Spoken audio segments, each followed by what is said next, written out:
All right, let's get into it. We're talking about electrohydraulic lithotripsy, or EHL. Today, we're going to break down how this incredible technique helps us deal with some of the absolute toughest bile and pancreatic duct stones out there. If you're planning on being an advanced endoscopist, trust me, this is a procedure you need to know inside and out.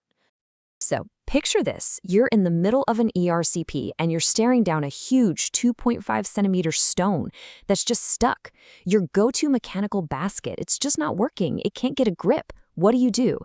This isn't just a test question. This is a real-world problem, and it perfectly sets the stage for what we're about to cover. And that is where EHL becomes your best friend. It's the specialized tool you bring out when the usual methods just won't cut it. It uses these really focused shock waves to literally break the problem into little pieces, letting you clear out stones that seemed impossible just moments before.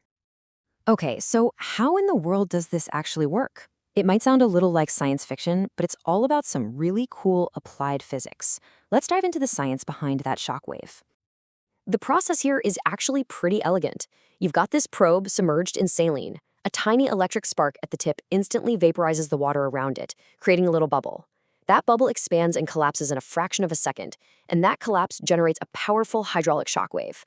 And here's the key. It's that pressure wave, that shock wave, that shatters the stone, not the electricity itself. So we've got the how down, but maybe the more important question for your clinical practice is when do you actually pull this tool out of the box? Let's look at the specific situations where EHL is really called for. Look, EHL isn't your first move. It's a second-line therapy for the real tough cases.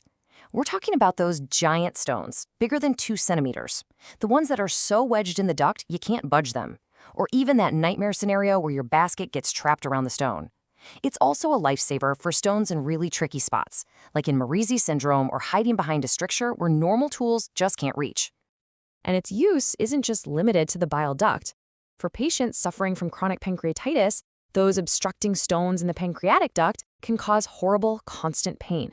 EHL can go in, break up those stones, clear out the duct, and give these patients some serious, meaningful pain relief. Okay, let's walk through it. What does performing an EHL procedure actually look like in the endoscopy suite? Let's get into the step-by-step. First things first, prep is key, and a lot of this is going to be standard practice for any high-risk ERCP. You'll use antibiotic prophylaxis for sure, and you're almost always going to use general anesthesia. Why? Well, these procedures can take a while, and all that saline we're flushing in there raises the risk of aspiration. And of course, you'll manage any anticoagulants on a case-by-case basis. The beginning of the procedure is going to feel very familiar. You start with your standard ERCP, you cannulate the duct you're targeting, and you get a cholangiogram or pancreatogram to get the lay of the land.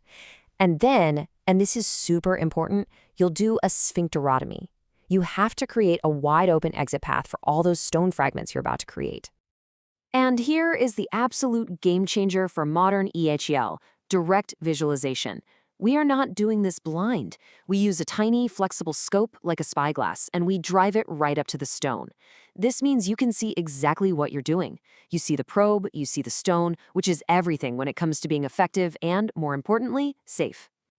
Now, here's a super practical pro tip, something you absolutely have to remember to avoid damaging some very expensive equipment. That EHL probe is pretty stiff, so if your cholangioscope is bent at a sharp angle when you try to push the probe through, you could easily tear up the working channel. The trick is to straighten the scope out, maybe by creating a long position, to give that probe a nice, smooth path. Okay, the probe's in place. Now for the main event, fragmentation. You've got a continuous flow of saline going. Remember, that's the medium for the shockwave, and it also clears away debris so you can see. You carefully position the tip of the probe near the middle of the stone, and then you start delivering energy in these short, controlled bursts.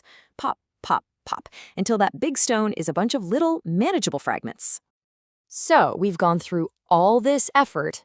The big question remains, does it actually work? And, just as important, is it safe? Let's take a look at the data. The results, well, they're really, really good. We're talking about complete stone clearance rates that are consistently reported as being over 90%. When you think about the kinds of impossible stones we're using this on, getting that level of success is just a huge win for the patient. Now, what about the other big player in this space, laser lithotripsy? If you look at some of the older systematic reviews, you might see laser having a slight edge in clearance rates. But, and this is a really big but, a lot of that data was based on older EHL generators. The newer, more automated systems are way more consistent, and in the real world, most experienced endoscopists will tell you their performance is right on par with laser. And what about in the pancreas? It's a very similar, very positive story. The ductal clearance rates are high, again, right up there with laser. But what really matters, what changes the patient's life, is the pain relief. Successful EHL is directly linked to a major drop in pain scores, and that is an incredible outcome for these patients.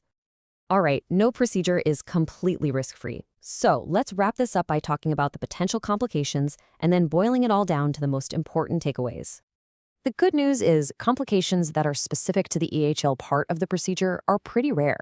The main things you worry about are perforating the duct or causing some bleeding. And when that happens, it's almost always because the probe made direct contact with the duct wall. If you're careful, the incidence for these things is super low, like less than 1 or 2%. And this brings us to the single most important rule. The number one non-negotiable cardinal rule of EHL safety is this: you must do it under direct visualization. Being able to see the probe, see the stone, and see the duct wall is what keeps you from firing off a shockwave in the wrong place and causing a serious injury. So, if you're gonna remember just 3 things from all this, make it these. 1. EHL uses an electric spark in saline to create a powerful shockwave that breaks stones. 2. It's your go-to tool for those big, stuck, or hard-to-reach stones that other methods can't handle. And 3, it works really well with a success rate over 90%, and it's very safe when you do it right. And that's EHL in a nutshell. It's a truly elegant solution to some very tough clinical problems. So the question I'll leave you with is, now that you know how it works and what it can do, when are you going to consider it the next time you're faced with that really difficult stone?